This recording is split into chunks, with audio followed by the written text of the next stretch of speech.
Did you steal my donut hole, sonny boy? I guess I'll have to punch some fresh ones out of you.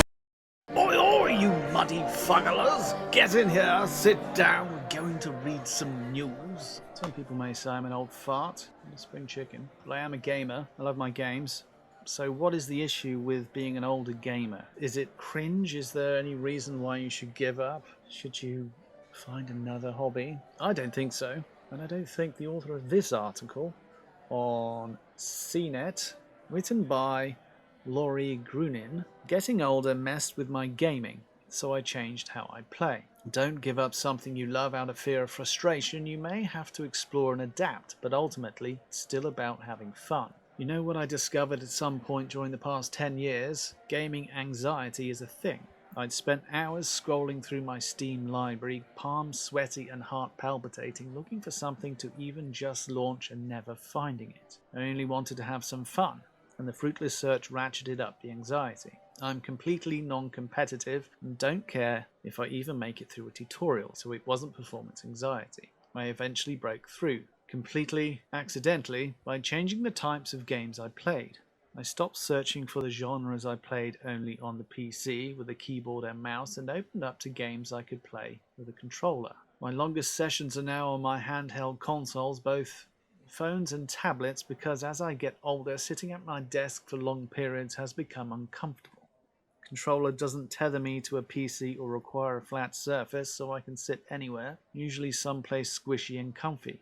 Aging changes almost every aspect of our physiology and psychology. Vision, hearing, motor control, muscle weakness, cognition, memory, and stamina. Issues that had been minor can become real roadblocks to your movement, reaction times, and physical capabilities. I haven't completely given up PC gaming, but I enjoy it a lot less now that I've got a twitchy forefinger and shaky hands. Oh no, why have you got those things, love? Which leads to accidental double clicks, inability to place the cursor exactly where I need it, and having to strike a key more than once. Throw in vision degradation, constant tinnitus, and muscle weakness plus anxiety. As you age, you can develop new phobias and anxieties which can be a problem for gaming. There are changes in mobility, dexterity, eyesight, and hearing, says Neil White, principal game design and innovation engineer at gear maker Logitech G, 52-year-old Civilization 7 player, speaking to me about aging gamers. It's also a constant change, so the solution needs to change as you go. While accessibility in gaming has improved a lot, I would say aging is not often a major consideration. I've seen this firsthand. My father built his own PC for 25 years, but by his mid-80s he couldn't remember how to turn one on. Aging doesn't affect everyone in the same way. Gaming streamer Grandpa Gaming is in his 70s and has multiple health issues but millions of followers, and damned if he isn't still a terrific sniper. And sniping is hard. It requires steady hands, good vision, and mental acuity. According to a 2025 report from the Entertainment Software Association, aging populations are still gaming a lot.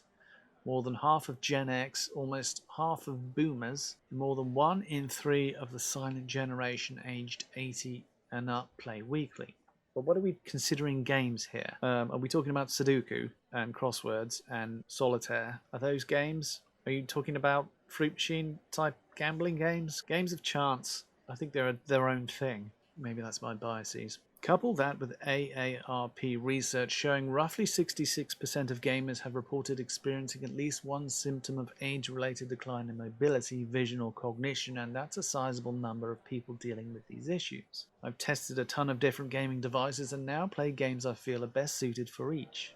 Puzzles like Pangram on my phone, point-and-click adventures, and other touch-friendly games that need a bigger screen like The Room or Blatro on my tablet, easy roguelikes, games with randomly generated play and permadeath, and other controller-optimized games like Hades 2 and Have a Nice Death on my handheld console or Xbox, and games with detailed graphics and mouse-optimized motion like the Doom series and Clair Obscur on PC. I've got enough variety to match my mood and capabilities at any time, and that means more play, more fun. Hardware matters. No game is fun if you have to suffer with twitchy controls, overcomplicated design, lag, and poor performance. A too small or too dim display can make it difficult to read text. or impossible to see important objects or landmarks.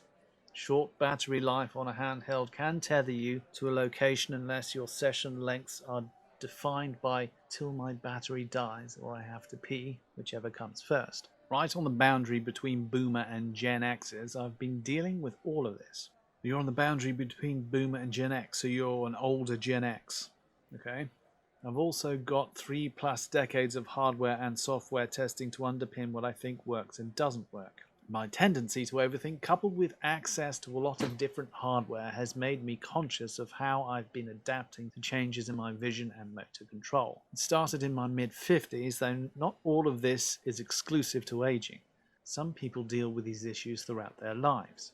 My tinnitus is actually a side effect of a medication I take, which is age-independent. There's a lot of research and product development for severe issues, but less for gradual declines due to aging and the way we respond to these changes. As gamers age, they have to start adapting, but may not know how. Caitlin Jones, gaming accessibility lead at Microsoft's Xbox unit, tells me that the main difference between younger players with disabilities and those experiencing the effects of aging is that the former have been navigating systems that weren't built for them for a lot longer. There are formal communities and events for them, like Able Gamers and Logitech's adaptive esports tournaments, while older gamers tend to come together in more informal networks on sites like Reddit, Facebook, and Discord. The impact of aging on disability rates, how overall and specific difficulties increase across US adult age groups. What are we looking at here? Overall disabilities goes up. I see. Vision's not so bad. Cognition a little bit worse. I mean, I don't think I'm going to see many people in their 70s plus playing Halo. I don't think that's a game that has entered their sphere. People with major accessibility challenges have learned to find, experiment with, and customize solutions for specific games or situations, according to Jones. When these changes come gradually with age, it can feel different, Jones says. Assumptions like, maybe I'm not as good at this anymore, are surfaced instead of, there's probably a setting that could help. Most studies on gaming and aging are limited, though. There are a lot on how particular types of games, generally word and number games, help maximize cognitive resilience as you age. But the main reason we play games is to be entertained, and we adapt our gaming to keep that fun going. AARP Senior Research Advisor Brittany Kakula confirmed this in recent research. The number one reason older adults game is for fun. Kakula tells me, well, that's the whole point of gaming overall, is it not? Why would do this if it wasn't for fun? But for older adults, there are some motivations that are unique to them that you don't see in younger gamers. One is game for relaxation. About 2/3 do that. And then also gaming to stay mentally sharp. That's about 60%. In some ways, though, these conclusions may end up reflecting the practical considerations of research. Crosswords and Sudoku puzzles are easy to use for studies and run well on phones, while a combo puzzle and roguelike like Blueprints is not and does not. There's no data yet on whether strategy games like Civilization or StarCraft 2 might be even better brain exercises. They might do, actually. Yeah, they're much more complicated and immersive. And if that's what you like to play, they're certainly a lot more fun. Nor have I seen anyone posit that games requiring a modest amount of nimble fingering might help improve control and dexterity. Really interesting to observe that gaming is a fun way of retaining muscles that may have been lost due to stroke, temporary paralysis or otherwise, says Rosie Frost, head of design for accessibility at Logitech.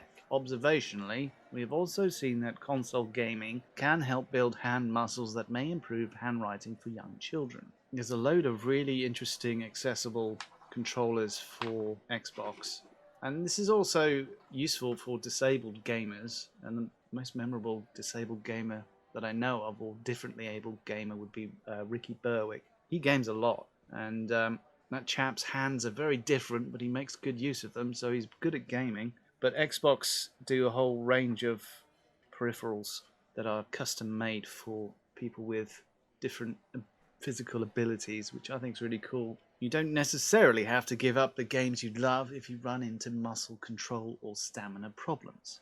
You may just have to accept that your capabilities have changed and then adapt, much as athletes do once they're out of their 20s and slowing down physically. The experiences that shape our gaming habits later in life, what we'll want to continue playing, what we will play on, and who we want to play with, can start and end in vastly different places. Another thing that's hard for research to capture. I've been playing video games since I was 2, back when I used to stand on milk crates to play games at the gas station. 48-year-old CNET contributor Oscar Gonzalez tells me. He grew up with consoles surrounded by the NES, Sega Genesis, Super Nintendo, N64 and more. He adds, almost as an afterthought, well, my mom hung out at the arcades when she was pregnant with me, so it's all her fault. She was playing Call of Duty Online when she was 55. I don't know any olds of that pedigree that gamed, other than my parents, who would occasionally get me to plug in Toe Jam and Earl, and that was usually when they were half cooked. For some reason they love that game. I love it too, but I don't know why they did so much. I think it was just really wacky and unexpected. It's a good game. I am the same age as his mother, and I didn't even know computer games existed until midway through college, when I played my first text adventure on a mainframe. When my father took up PC gaming sometime in the 80s, I didn't even find out until years later. It was never something we shared. PC gaming in the 80s, with the C64, stuff like that. I had a Sinclair Spectrum. Wasn't a big fan of it, to be honest. I saw people with C64s and they looked a lot better than mine, and they just were. Some of the pains that respondents in the 2024 AARP survey blame on game design may at least partly result from their hardware choices, which drive which games they play. Games or devices that feel complex or intimidating, even if that perception isn't entirely accurate, can push players away, especially those with disabilities. Familiarity, on the other hand, plays a big role in what feels approachable and draws players towards certain platforms or games. Jones said, ultimately it really comes down to the individual and what feels easiest and most enjoyable for them. Many aging gamers prefer mobile games because they already use their phone daily. But phones have small screens and can be difficult to hold steady. For me, they're more frustrating to use every year as I fat finger my way towards maturity. You could use an iPad as a phone as well, if you have one with data. You could make everything super massive then if you need it. The data on preferred devices is conflicting. AARP study shows that mobile devices are the most common platforms for gaming, but PCs don't lag behind much. I suppose they're also the most common used device for watching movies, but people would probably rather watch movies in the cinema or on their TVs. So just because mobile phones, cell phones, smartphones are the most used gaming device doesn't, in my opinion, mean they are the optimum gaming device. I mean, they are not. On the other hand, ESA's 2025 global survey shows mobile is well ahead of PCs for over 55 gamers who have used a PC throughout their adult lives and may prefer those for gaming. This is interesting. The generational divide in gaming. How many players under 35 and over 55 differ in device and genre preferences? The over 55s are more mobile gaming, more laptop gaming. Console handheld gaming is under 35. And then we've got genre types. Puzzles for the olds. Skill and chance. Yeah. Social casino. That's not gaming, in my opinion. It calls itself gaming, but it's not really... I don't like it. So that's where the olds dominate. Puzzles and pressing a button and seeing what randomness appears at the other end. Both platforms limit the types of games you can choose from.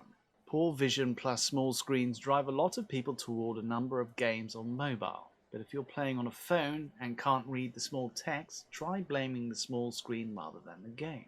Per AARP study, the most popular platform for active gaming remains the Nintendo Wii, circa 2006, thanks to its motion controls. But the Wii was discontinued 13 years ago, and the Wii Mini 5 years ago, so it won't remain a viable option much longer, despite continuing interest, even among younger gamers like Gen Z CNET writer Mira Eisenberg. There's still a lot of very physically active games out there involving VR, so that's a thing that's still growing in the background. If you experience intermittent vision or hand shakes, some days you may feel like a competent sniper and other days not so much. Aim can be sensitive to vision, hand steadiness, which can defeat even the best muscle memory and in some cases hearing. You can also make use of accessibility settings built into some gaming hardware. It's about finding what works for you. Game design matters too, and sometimes there's a low-tech solution. I really need to have my glasses on. I'm not blind without them, but my eyes have to really strain to read certain text, says Gonzalez, who acknowledges that his need for glasses could stem from playing games on a monitor for so many years. Glasses are just a quicker way to go, since messaging with text can alter the gaming experience. Developers usually take into account how the default text looks in a game, so making it bigger can just throw things off. Having a variety of game types to choose from may help. Some days, or at specific times of the day, my brain fog lifts when I get my dopamine hit from solving complex puzzle games. At night, when I'm groggy from medication, I'm surprisingly best at roguelites because my hands switch to autopilot without my brain constantly trying to wrestle control. Frustration is the enemy. I know because my gravestone will read, "Here lies Laurie, she rage quit." What gaming device feels right? Just as there's no average gamer, there's no monolithic aging gamer. Quantic Foundry's gamer motivation model, PDF, is based on a huge dataset that breaks gamers into 6 types, and it applies to the over 50s as much as it does to the under 50s. The simplest conclusion is that we, the aging folk, should be gaming on devices that offer the widest variety of games and ways to play them, with the most accessory support and functional, accessible designs. Well, that would probably be PC, I would imagine. While there are a lot of choices out there, they have all characteristics that are, at the very least, frustrating and annoying for older gamers. Phones have the advantage of ubiquity and the ability to take them anywhere, even into the bathroom, unlike a handheld, which is a little less stealthy. They have a decent selection of games, but aside from Puzzle and Word, I feel like they're predominantly aimed at kids through 20-somethings on the iPhone or buried in the app and ad clutter of the Google Play Store. There are also active AR games like Pokemon Go and Pikmin Bloom, which not only get you moving but also get you outdoors. Video game platforms played by generations. We've got mobile, PC, console, virtual reality, not enjoyed by boomers or Gen X much, but everyone else seems to be pretty much even after then. Seeing boomers try virtual reality, they're not that good at it. They're mentally unprepared for the experience, and a lot of the Gen Xers that I've known aren't really prepared to put the time in to get over the nausea that VR can sometimes bring on. It goes away if you keep playing. Once you've had a very big satisfying spew, you'll be fine forever then. Many phone and tablet games, however, only support swiping, tapping, and other gestures. I think some game developers have adapted cleverly to the constraint, but it can get frustrating if you fat finger. While you can sometimes connect keyboards, mice, headsets, monitors, and controllers like Backbones and Razer Kisses. What is this? Show me this. Backbone 1. Oh, I see. Yeah, you can put a smartphone in there and use that as controls. And Razer is that the same kind of thing, but a different brand. Let's have a look. What are you? Show me, show me. Same thing. Same kind of thing, yeah. Plus, accessorizing tethers you to a desk or table, and even the big screens are small. Well, and it all depends how close you get to the big screens. If you get quite close, they're quite big. I'm quite close to a screen that's moderately big. It's massive now, because I'm close. Tablets have larger screens, which improves touch input, but they do suffer like phones, notably for game selection and accessorizing.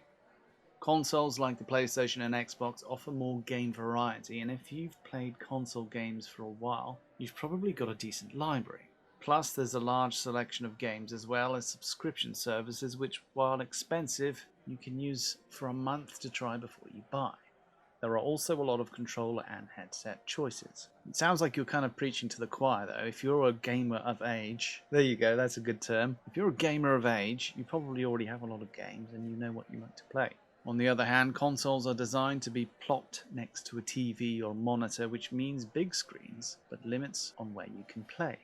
They don't pose as much of a too many things to do before you can play problem as desktops and laptops, like OS updates, freeing up memory, game updates and more, but you can face some. I mean, installing stuff on my Steam Deck now is usually easy peasy. It's not really been an issue at all, unless I'm trying to play something through the Epic Store, which required a few more tweaks here and there, but that works now, so I don't really worry about that.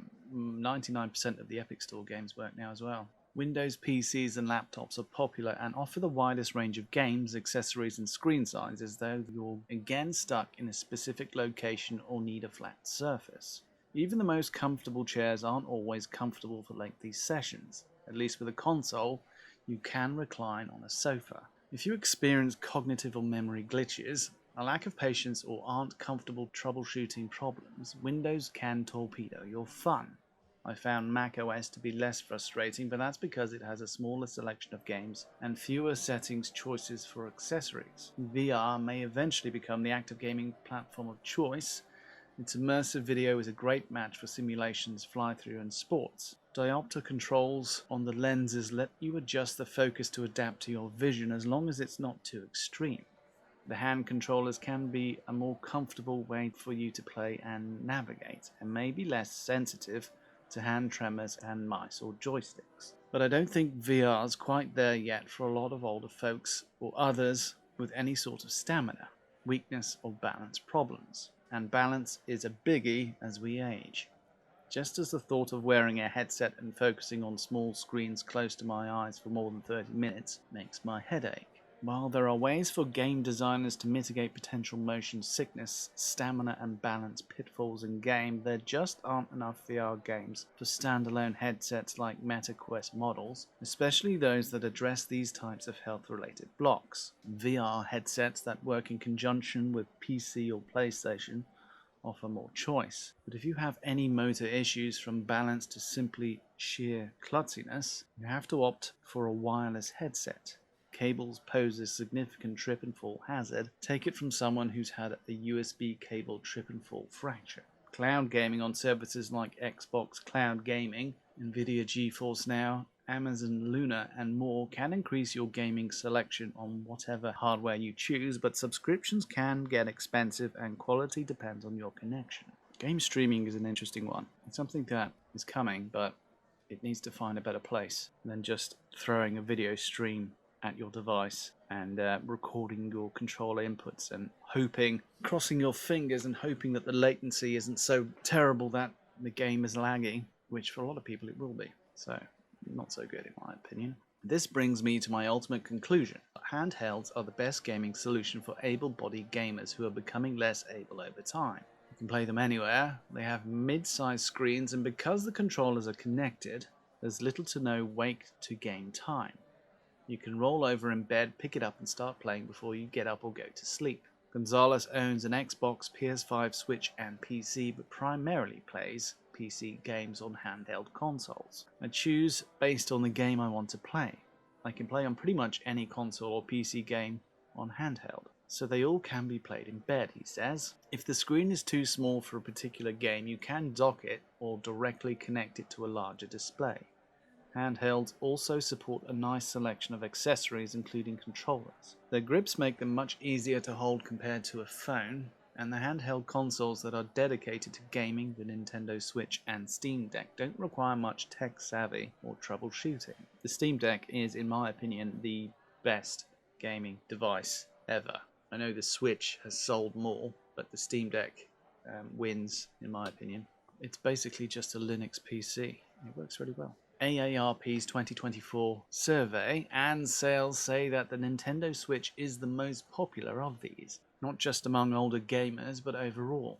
And given its popularity across the age divide, that will likely continue as current adults age into seniorhood. Switch games include franchises that have been around forever. Super Mario Bros. Turned 40 this year, and the nostalgia plus fun factor looms large. Its follow-up, the Switch 2, is too new to have been factored into any surveys yet, and its larger 7.9-inch screen makes a big difference. Screen technology can matter a lot too, and handhelds cover the gamut. We start to lose contrast sensitivity, perception of bright versus dark at 40, which can make it difficult to differentiate elements from one another or from the background. OLED-based screens have the highest contrast because they can render perfect blacks, but they're not always great at rendering shades of grey in the darkest areas, while IPS screens are better at it. I also find HDR helpful beyond just aesthetics. Even if your game doesn't support it, consoles and Windows can automatically map the tonal range to the broader range of the display, which makes things easier to see. What's striking is that Valve's veteran Steam decks didn't even register in that AARP survey.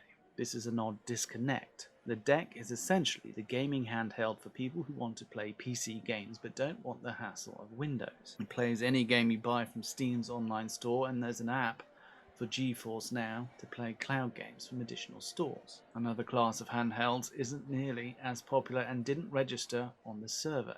Devices like the Logitech G Cloud and Ains, Thor and Odin lines run Android games and cloud games. They use the same screen with grips on the sides designed as most other handhelds, but the Thor has a clamshell flip-up screen with a controller beneath it that looks a little too fumble-friendly to me.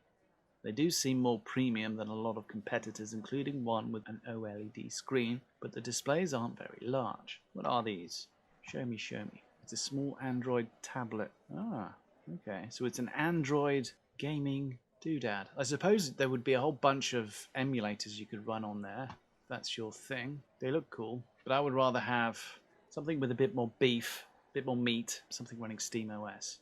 I'm a huge fan of the deck, the Lenovo Legion Go S and other potential deck-alikes that also run SteamOS for games I play with a controller. But I'm partial to the Windows handhelds. You have multiple choices, so you can find one with a layout and feel that suits you best. There's a variety of screen sizes, including the largest and best available. The Legion Go 2's 8.8-inch OLED screen offers high contrast with HDR support, making game elements in dark areas even more visible. The ROG Xbox Ally models have huge grips with responsive controls. I've seen a few of these at Best Buy. I like them. They're like massive Steam Decks. Because Windows is a complete operating system, you're not limited to one store launcher, and you can buy games from a multitude of game stores like Epic Game Store, Steam, Microsoft, and more, which can also be done on the Steam Deck, actually. That is possible. One of the most important advantages is the plethora of accessory options, including controllers designed with accessibility in mind. The operating system has a variety of accessibility features, such as a screen reader that works beyond menus in-game, and it can run third-party applications, so you can use your favorite assistive software. The right accessories can make a big difference in ways you may not have thought of. A headset that lets you adjust equalization settings can de-emphasize frequencies for unimportant sounds and increase the loudness of frequencies you need to hear. Accessories marketed for people with disabilities may suit you as well. The Proteus gaming controller, made in partnership with Xbox, lets you lay out modules so you can use it comfortably in a single hand, but the modules are standard controls like A, B, X, Y buttons and joysticks. Oh, weird. That's interesting. A one-handed customizable controller. All these bits. Very cool. Look at that. Modular controllers like the Turtle Beach's Victrix Pro BFG feature a two-handed design, but you can flip the orientation and swap the sticks. A lot of controllers let you change joystick toppers for different textures. My skin has gotten drier over the years and my grip frequently feels slippery. Adding a rubberized texture helps. Oh, sorry about your funky hands, love. Pay attention to keyboard switch types. Linear, tactile, clicky, membrane, magnetic, and actuation force specs. I find linear switches which have no perceptible actuation point, the point at which the key press registers, a little harder to control than tactile or clicky, and I like the audible feedback of the latter. Some of these things just appear to be your preference, which is absolutely fine, and I think most of this article is actually more relevant to people in general who have disabilities, not necessarily people who are getting older, although if you're lucky you do get old, which is also unlucky because you get old. And you have to deal with a body that isn't as young as it used to be. There are circumstances that can drive you to stop playing a particular type of game. When I first began working with him, Gonzalez was a fiend for fighting games. He ended up quitting them for two common reasons: free time and reaction time. I pretty much had to drop them for the reason I mentioned earlier about grinding out those hours just to get a little better, and I could tell my reaction time is slowed. Gonzalez says, when it comes to fighting games, people do age out of them competitively. It's very rare to find any competitive fighting game player over the age of 35. If you're feeling crunched, you have three reasonable choices: power through the frustration and potentially lose enjoyment from the game, have multiple genres of games to select from as alternatives, or use accessories with settings you can adjust to compensate. The first strikes me as undesirable, while the latter two vary significantly by the platform you game on. Low input lag is essential for competitive gamers, and when your reflexes aren't great, it's hard to compensate, and you miss a lot of shots or have to hit the control multiple times. Small frustrations add up fast. And this lag that will be present in all stream game services is going to be annoying to people who like to play competitively, which is effectively the bleeding edge of all gaming. So this is why streaming, as it's been pushed so far, is not viable in my opinion. Remapping keys, creating macros and rebinding controller buttons may seem confusing, especially as you become less capable of wrapping your head around it. But if you can change even one awkward input, it may give you motivation to try more. Even standard Xbox wireless controllers support simple remapping, so players can move buttons to suit their needs without any additional purchases. Jones says, "We also support mapping controller inputs to mouse and keyboard for players who find controller form factors to be more accessible but want to navigate Windows and their gaming experiences without a mouse and keyboard in the mix, like Steam's big screen mode." For PCs, Jones points out that Windows accessibility settings that include mouse and input customization, cursor speed adjustments and full voice access, so you don't have to use a mouse at all. Microsoft's AI tools could eventually help too. AI can operate in the background to do things like interpreting natural language commands and translating them into in-game actions like pick up the item, Jones says. Windows handhelds may be my favorite, but they're far from perfect. There are no great choices when you're not in game perfect shape. Only trade-offs. My pet peeve du jour, a lot of gaming gear has switched to black on black labeling for buttons and ports. Do you know how hard it is to figure out which of the 4 menu buttons is the one you need? Especially when you can never remember which is which, and even after searching for an angle that makes the shiny part a little reflective, you still can't read the labels. Looking at you, Legion Pro 2. These devices can play games that run on Windows, but a handheld may not run them as well. And games that require a discrete graphics processor won't find one in these devices. Steam and Windows games are intended to run on a wide range of hardware, so you're not guaranteed a great experience. Both have badging programs to indicate whether a game will run well on their respective devices, but I've found my idea of well doesn't always match theirs. Take the Legion Go 2. It has a great screen, but it also bristles with controls because it's over-designed, meant to suit too many gaming styles. If you experience technology anxiety, all of those buttons can get intimidating, but you may not find a comfortable place to hold it, where it may become difficult to remember what the bindings are. The Legion Go S has simpler grips, but its screen isn't as large or as good. Plus it uses a lesser processor, so a lot of graphics-heavy games don't play well. By contrast, Switch games are designed to run on the Switch and take its limitations into account. Windows handhelds tend to be constructed well with responsive controls, but they're not designed solely for gaming. That means they can double as a regular, though really small computer, but you've also got a gaming device with all the baggage of Windows and a veneer of gaming. The Steam Deck does that really well as well though, so, just go into desktop mode on the Steam Deck, you can do all of that. Windows needs a minimum of 16GB of RAM to run, and this makes it more expensive than it would otherwise be. Setup treats it like a laptop, so it tries to sell you Microsoft's 365. You can roll over in bed and pick it up, but rather than jumping into a game, you have a pretty good chance of jumping into a system update, sometimes a long one. This doesn't seem likely to change. Microsoft's strategy for the next Xbox codename Project Helix is to run Windows games. In theory, it's a great idea, and it's more cost-effective for Microsoft to continue trudging toward the one-size-fits-all operating system. But we've seen how it's been executed in the handhelds. Sadly, this is a terrible time to buy almost any platform. Current AI-fueled and, to a lesser extent, tariff-induced component supply and price hikes add a layer of complication to switching gaming platforms. Lenovo's having supply chain issues with the Legion Go 2, and it's been almost continuously out of stock since pre-orders began in September. On Amazon, the price of the top-end ROG Xbox Ally X has risen from $1,000 at launch to $1,240, and the lower-end model from $600 to $700. It's not just about rising prices.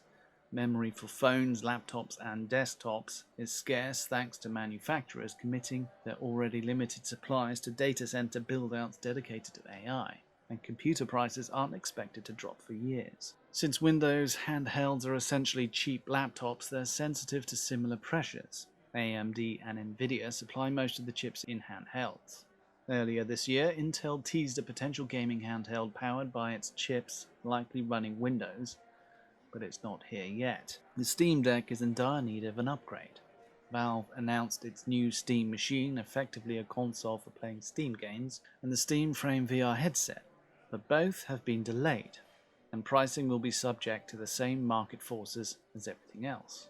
Well, the Steam Machine's out now, the price is more than people wanted, but that's just the way things are at the moment. I'm wondering whether a lot of the streaming that we're being promised for making these platforms cost effective are going to be trialed on current generation consoles. Are there any games developers being more selective about how they stream in stuff that's processed on the background? Are any of them streaming in skyboxes? Because that would be the way to do it. Stream in a high definition skybox rendered in the cloud and render local objects locally with your local machine, local-like.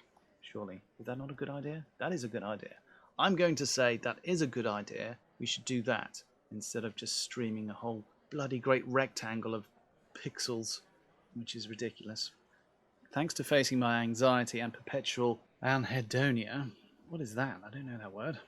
I was in some ways prepared for the tremors, the degrading vision and all the rest. I've learned to accept that fun takes work, but it's worth it. But just because you're experiencing age-related deterioration doesn't mean you have to run into Wordle's arms. One particular change won't necessarily affect your gaming.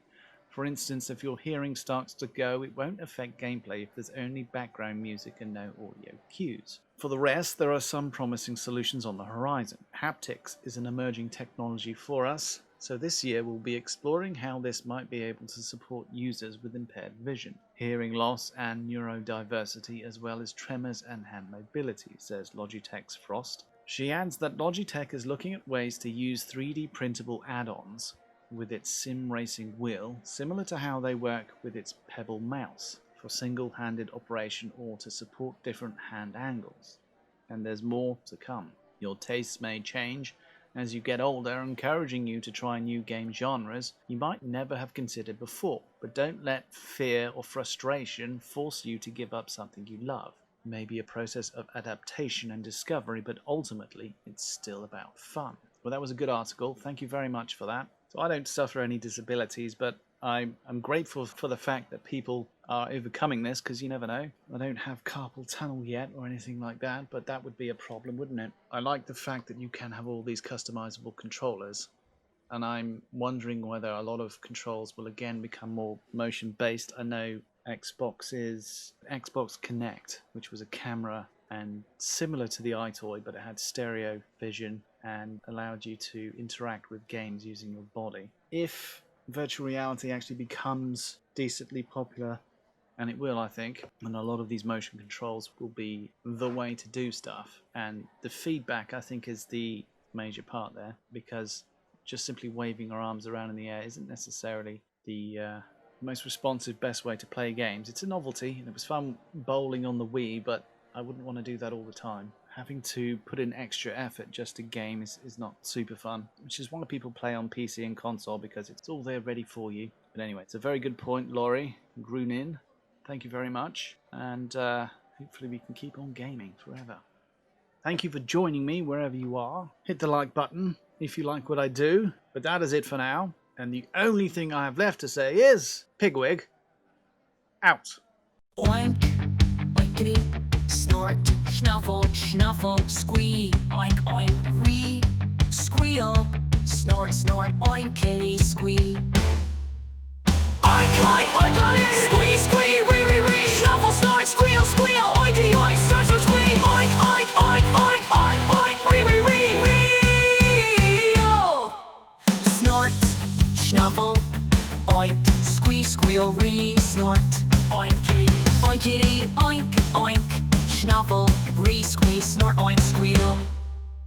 Oink, oink, oink, oink, squee, squee, wee, wee, wee, snuffle, snort, squeal, squeal, oinky,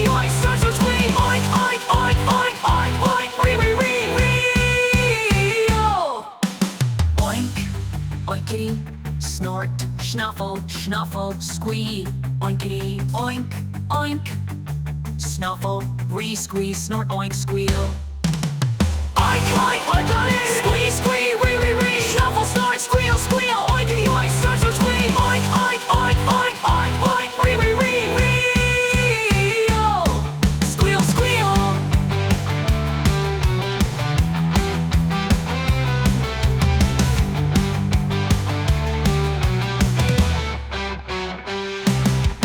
Snort, shuffle, oink, re-squeal, re-snort, oinky, oinkity, oink, oink, oink, snuffle, re-squeal, snort, oink, squeal, oink, oink, oinkity, squee, squee, re, snuffle, snort, squeal, squeal, oinky, oink, snort, snort, squee, oink, oink, oink, oink, oink, oink, re, squeal, squeal, snort, snuffle, oink.